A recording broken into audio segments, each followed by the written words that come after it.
एकादशी माता के जन्म की कथा। मित्रों, सादर जय श्री कृष्ण। हमारे YouTube चैनल में आप सभी का बहुत बहुत स्वागत है। मैं हूं आपके साथ आचार्य धर्मेंद्र शास्त्री। आज आपको बताने जा रहे हैं एकादशी माता का प्रागट्य कैसे हुआ था। तो एकादशी माता के प्रागट्य की कथा हम आपको बताने जा रहे हैं और इस दिव्य और ज्ञानवर्धक कथा को आप पूरी सुनिएगा, अंत तक सुनिएगा। इससे आपको जीवन में कई प्रकार के अद्भुत और दुर्लभ पुण्य प्राप्त होंगे, क्योंकि एकादशी का व्रत करने मात्र से ही मनुष्य के जन्म जन्मांतर के पाप नष्ट हो जाते हैं और उसके पुण्यों का उदय होता है। इसी प्रकार एकादशी माता का प्रागट्य उत्पन्ना एकादशी अर्थात उत्पत्ति एकादशी, जो कि हेमंत ऋतु में मार्गशीर्ष मास के कृष्ण पक्ष में आती है, और इनके प्रागट्य की कथा हम आज आपको सुनाने जा रहे हैं। इसको आप ध्यान पूर्वक सुनिएगा, मन लगा करके सुनिएगा। युधिष्ठिर ने भगवान कृष्ण से पूछा, भगवान, पुण्यमयी एकादशी माता का उत्पन्न अर्थात माता की उत्पत्ति कैसे हुई? इस संसार में वह पवित्र क्यों मानी गई तथा देवताओं को किस प्रकार प्रिय हुई? श्री भगवान कृष्ण बोलते हैं, हे कुंती नंदन, प्राचीन समय की बात है। सतयुग में मुर नामक दानव रहता था। वह बड़ा ही अद्भुत, अत्यंत रौद्र तथा संपूर्ण देवताओं के लिए भयंकर था। उस काल रूपधारी दुरात्मा महासुर ने इंद्र को भी जीत लिया था। संपूर्ण देवता उससे परास्त होकर के स्वर्ग से निकल चुके थे और शंकित तथा भयभीत होकर के पृथ्वी पर विचरण कर रहे थे। एक दिन सब देवता भगवान भोलेनाथ महादेव जी के पास गए। वहां इंद्र ने भगवान शंकर जी के आगे सारा हाल कह करके सुनाया। इंद्र बोले, हे महेश्वर, ये देवता स्वर्ग लोक से निकाले जाने के बाद पृथ्वी पर विचरण कर रहे हैं। मनुष्यों के बीच रहना इन्हें शोभा नहीं देता है। हे देव, कोई ऐसा उपाय बतलाइए जिससे इन देवताओं को अपना पुनः स्थान प्राप्त हो सके और इनका सम्मान बचा रहे। देवता किसका सहारा ले?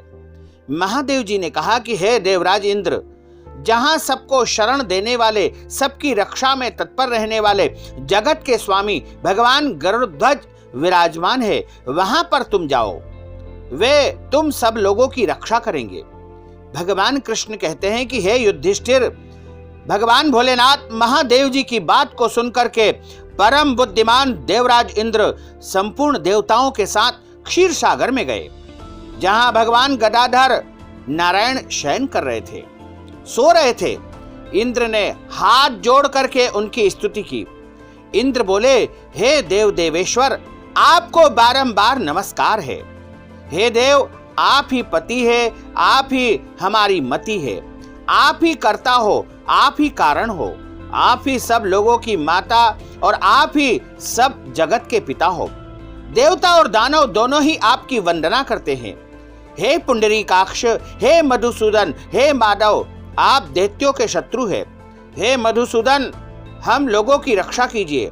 हे प्रभु जगन्नाथ, अत्यंत उग्र स्वभाव वाले महाबली मुर नामक दैत्य ने इन संपूर्ण देवताओं को जीत करके स्वर्ग से इन्हें बाहर निकाल दिया है। हे भगवान देव देवेश्वर शरणागत वत्सल, देवता भयभीत होकर के आपकी शरण में आए हैं। दानवों का विनाश करने वाले कमल नयन भक्त वत्सल देव देवेश्वर जनार्दन, हमारी रक्षा कीजिए, रक्षा कीजिए। भगवान शरण में आए हुए देवताओं की सहायता कीजिए। इंद्र की बात को सुन करके भगवान विष्णु बोले, हे देवराज, यह दानव कैसा है? उसका रूप और बल कैसा है तथा उस दुष्ट के रहने का स्थान कहां पर है? देवराज इंद्र बोले, हे देव देवेश्वर नारायण, पूर्व काल में ब्रह्मा जी के वंश में ताल जंघ नामक एक असुर उत्पन्न हुआ था, जो अत्यंत भयंकर था। उसका पुत्र मुर दानव के नाम से विख्यात है। वह भी अत्यंत उत्कट, महापराक्रमी तथा देवताओं के लिए भयंकर है। चंद्रावती नाम से जो एक नगरी है, वहां पर उसका स्थान है।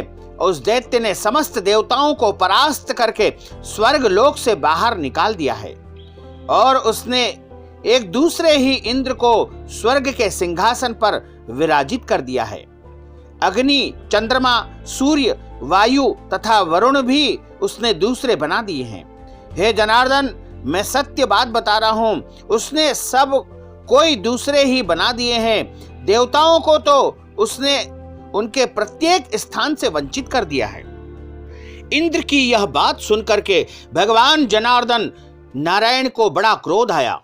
उन्होंने देवताओं के साथ चंद्रावती नगरी में जाकर के प्रवेश किया।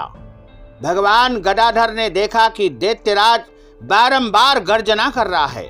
उससे परास्त होकर के संपूर्ण देवता 10 दिशाओं में भाग रहे थे। अब वह दानव भगवान विष्णु को देख करके बोला, खड़ा रह, खड़ा रह। उसकी यह ललकार सुनकर के भगवान के नेत्र क्रोध से लाल हो गए और बोले, अरे दुराचारी दानव, मेरी इन भुजाओं को देख। यह कहकर के भगवान श्री हरि विष्णु ने अपने दिव्य बाणों से सामने आए हुए दुष्ट दानवों को मारना प्रारंभ कर दिया। दानव भय से विह्वल हो उठे। हे पांडुनंदन, तत्पश्चात भगवान श्री हरि विष्णु ने दैत्य सेना पर चक्र से प्रहार किया और सुदर्शन चक्र के माध्यम से उनको छिन्न भिन्न कर दिया और सैकड़ों योद्धा मौत के मुंह में चले गए। उसके बाद भगवान मधुसूदन बद्रिका आश्रम को चले गए। वहां सिंहवती नाम की गुफा थी जो 12 योजन लंबी थी। हे पांडुनंदन, उस गुफा में एक ही दरवाजा था। भगवान विष्णु उसी में सो गए। वह दानव मुर भगवान को मार डालने के लिए उनके पीछे पीछे भागने लगा था, अतः उसने भी उसी गुफा में प्रवेश कर लिया। वह भगवान को सोते हुए देख करके उसे बड़ा प्रसन्नता हुई और उसने सोचा कि यह दानवों को भय देने वाला देवता है, अतः निसंदेह इसे मैं मार डालूंगा। हे युधिष्ठिर, दानव के इस प्रकार विचार करते ही भगवान विष्णु के शरीर से एक कन्या का प्रागट्य हुआ, जो बड़ी ही रूपवती थी, सौभाग्यशालिनी थी तथा दिव्य अस्त्र शस्त्रों से सुसज्जित थी। वह भगवान के तेज के अंश से उत्पन्न हुई थी। उसका बल और पराक्रम महान था। हे युधिष्ठिर, दानव राज मुर ने उस कन्या को देखा। कन्या ने युद्ध का विचार करके दानव के साथ में युद्ध के लिए याचना की। युद्ध छिड़ गया, भयंकर युद्ध हुआ। कन्या सब प्रकार की युद्ध कला में निपुण थी।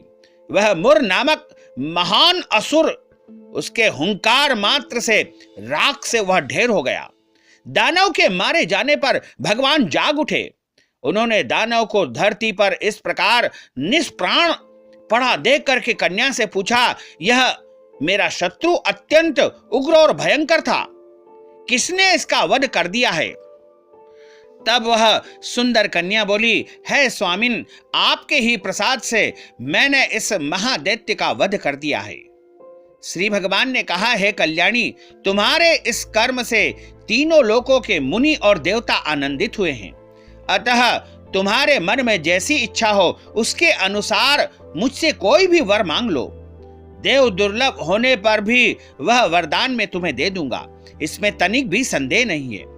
वह कन्या कोई और नहीं थी, वह साक्षात एकादशी थी, एकादशी माता थी। तब एकादशी ने कहा कि हे प्रभु, यदि आप प्रसन्न है तो मैं आपकी कृपा से सब तीर्थों में प्रधान, सब विघ्नों का नाश करने वाली तथा सब प्रकार की सिद्धि देने वाली हो जाऊं। हे जनार्दन, जो लोग आपसे भक्ति रखते हैं और ठीक प्रत्येक पक्ष के 11वें दिन मेरा उपवास करेंगे, मेरे नाम से व्रत करेंगे, उन्हें सब प्रकार की सिद्धि प्राप्त हो।